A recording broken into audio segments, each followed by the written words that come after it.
दोस्तों, अस्सलाम वालेकुम, नमस्कार। कैसे हैं आप सभी लोग? स्वागत है आपका हमारे यूट्यूब चैनल सैनिक पेंट हाउस में। दोस्तों, आज हम बात करने वाले हैं एक नए टॉपिक को लेकर।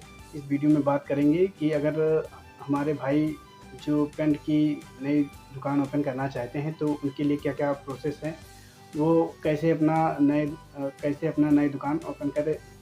तो इसी के बारे में इस वीडियो में बात होगी। तो दोस्तों, आप लोग वीडियो को ज़रूर देखें। और तो अगर आप हमारे चैनल पर नए हैं तो हमारे चैनल को सब्सक्राइब कर लीजिए। तो थंबनेल में आप लोगों ने देखा होगा कि आज ये वीडियो उन भाइयों के लिए है जो पेंट की दुकान ओपन करना चाहते हैं और उसी से अपना रोजी रोज़गार चलाना चाहते हैं।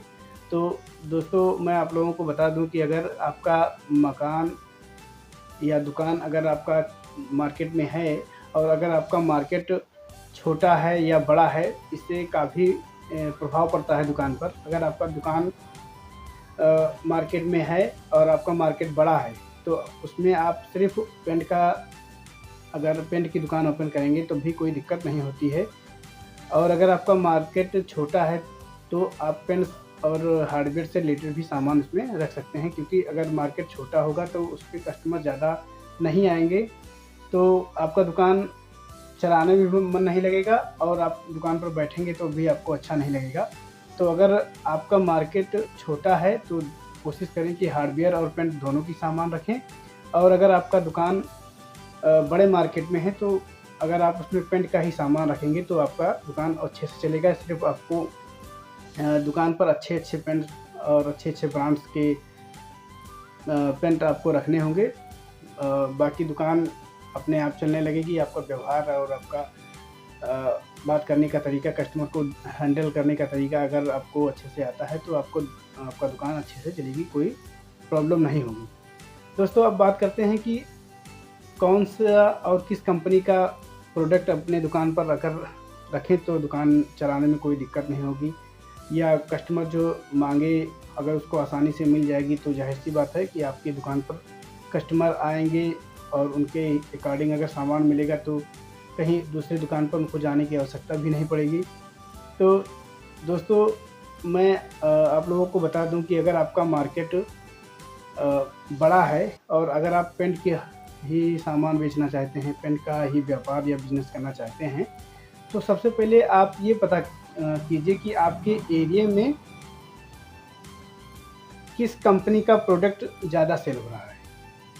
जैसे हम अपनी बात करें तो हमारे यहाँ मार्केट में एशियन पेंट पूरी तरह हावी है हमारे इधर एरिया में।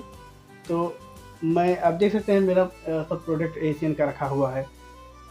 लेकिन अगर अदर कंपनी जैसे नेरोलक हो गया या बर्जर हो गया, अगर उसको भी रख लेंगे अपनी दुकान में तो कोई दिक्कत नहीं होगी, क्योंकि वो पेंट की कंपनी बड़ी कंपनी है और प्रचलित है, तो सब लोग उसको जानते हैं। तो आपके यहाँ से अगर बर्जर का या नेरोलक का प्रोडक्ट मिलेगा तो कोई दिक्कत उनको नहीं होगी। कस्टमर आपकी दुकान पे लगातार बने रहेंगे और आपका दुकान अच्छे से कंटिन्यू बना रहेगा। कि अगर रेगुलर आपको दुकान करना है तो उसके लिए सबसे ज़्यादा ज़रूरी है कि अगर आपके पास जीएसटी नहीं है, जीएसटी अगर आपने नहीं ले रखा है तो आपका बड़ी कंपनियों के साथ डीलिंग नहीं हो पाएगी या उनका डीलरशिप नहीं ले पाएंगे। यही है कि आप डिस्ट्रीब्यूटर से सामान लाकर अपनी दुकान पर सेल करेंगे। तो अगर आप नई दुकान ओपन करना चाहते हैं तो सबसे बड़ी और सबसे इम्पोर्टेंट चीज़ ये है कि आपको जीएसटी लेना पड़ेगा, जीएसटी नंबर लेना पड़ेगा। आपका दुकान अच्छे से रन ना हो, आप डिस्ट्रीब्यूटर से सामान लाकर बेच सकते हैं, कोई दिक्कत नहीं होती है। लेकिन अगर आपको बड़ी कंपनी के साथ अपनी पकड़ बनाना है, डीलरशिप लेना है या डिस्ट्रीब्यूटर लेना है, तो आपको जीएसटी लेना बहुत ही ज़रूरी है। बिना जीएसटी के आपका जो दुकान रहेगा वो अवैध माना जाएगा, क्योंकि आपको कस्टमर को जीएसटी बिल नहीं देंगे तो उस पर भी आपको शिकायत होगी। तो दोस्तों, जीएसटी लेना बहुत ही ज़रूरी है, बहुत ही नेसेसरी है। अब बात करने वाले हैं कि कैसा प्रोडक्ट रखें हम। तो दोस्तों, जैसा अगर आप अपना पूंजी व्यापार में लगाना चाहते हैं, पेंट के व्यापार में लगाना चाहते हैं, तो आप ये बात तो अपने डिस्ट्रीब्यूटर से कर लीजिए कि हमारे मार्केट में इस कंपनी का माल सेल हो रहा है, चाहे नेरोलक हो या बर्जर हो या एशियन हो। तो वो डिस्ट्रीब्यूटर आपको उसी के अकॉर्डिंग माल बना के देगा, क्योंकि आप जब नए रहेंगे तो आपको पेंट के बारे में बहुत ज़्यादा नॉलेज खुद भी नहीं रहेगा। तो सामान वो मंगवाइए या उस कंपनी का माल मंगवाइए जो आपके एरिया में अच्छे से सेल हो रहा हो, ताकि आपको शुरुआती में कोई ज़्यादा दिक्कत ना हो। उसके बाद आप किसी भी कंपनी का डीलरशिप या डिस्ट्रीब्यूटर ले लेंगे तो वो आपका दुकान जब कंटिन्यू बना रहेगा तो उसके बाद कोई दिक्कत नहीं होगी। लेकिन जब आप खुद नए रहेंगे दुकान में, दुकान के बारे में आपको खुद ज़्यादा नहीं मालूम होगा, तो डिस्ट्रीब्यूटर जो बना के देगा वही आपको बेचना पड़ेगा। तो इसके लिए ज़रूरी है कि आप जिस एरिया में हों उस एरिया की पहले जांच करें कि वहाँ पे किस कंपनी का प्रोडक्ट बिक रहा है, तो उस कंपनी को डिस्ट्रीब्यूटर से मंगवाइए और अच्छे से दुकान पर सेल करिए। धीरे धीरे आप किसी अदर कंपनी जैसे बर्जर हो गया या नेरोलैक हो गया या छोटे मोटे पेंट की कंपनी बहुत हैं, उसको आप ले लीजिए, कोई भी पेंट की कंपनी हो उसको ले लीजिए और अपने मार्केट में उसको अच्छे से सेल करिए। विश्वास दिलाइए कि अगर कोई भी दिक्कत होगी तो कंपनी उसकी भरपाई करके देगी। अगर ऐसा और बात करने का तरीका आपका कस्टमर के प्रति अच्छा बना रहेगा तो आपका दुकान अच्छे से चलेगा। अब शुरुआती दौर में आपकी दुकान पर इनेमल पेंट के जितने भी रेंज होते हैं 1 लीटर से लेकर 4 लीटर और 50 ml से लेकर 1 लीटर तक जितने छोटे बड़े रेंज होते हैं सब आपको रखना पड़ेगा। उसके बाद में OBD हो गया, उसके बाद में प्लास्टिक पेंट हो गया, इंटीरियर प्लास्टिक पेंट, एक्सटीरियर हो गया, प्राइमर हो गया, वाटर बेस्ड प्राइमर हो गया। ये सब आपको अपनी दुकान पर शुरुआती रेंज में रखना पड़ेगा। रोलर हो गया, फोम वाला रोलर हो गया, रेकमाल हो गया, पत्ती हो गया, ब्लेड हो गया और टारपिन आयल हो गया, MTO हो गया, रेड ऑक्साइड प्राइमर हो गया, वाइट प्राइमर हो गया। ऐसे बहुत सारे प्रोडक्ट हैं। आप जब दुकान ओपन करेंगे तो आपको खुद अंदाज़ा लगेगा कि कितने सारे प्रोडक्ट हैं। ब्रश में भी कई पेन ब्रश आते हैं 1 नंबर से लेकर 12 नंबर तक, उसमें भी ब्रश होते हैं। 1 इंची से लेकर 4 इंची, 5 इंची, 6 इंची तक ब्रश उसमें भी होते हैं। उसमें इनेमल पेंट हो गया, इमल्सन पेंट हो गया, उसके साथ साथ में आपका पुट्टी हो गया, व्हाइट सीमेंट हो गया, POP हो गया। पॉलिश के मटेरियल में आपका वार्निश हो गया, सीलर हो गया, लेकर हो गया और चंद्रस हो गया।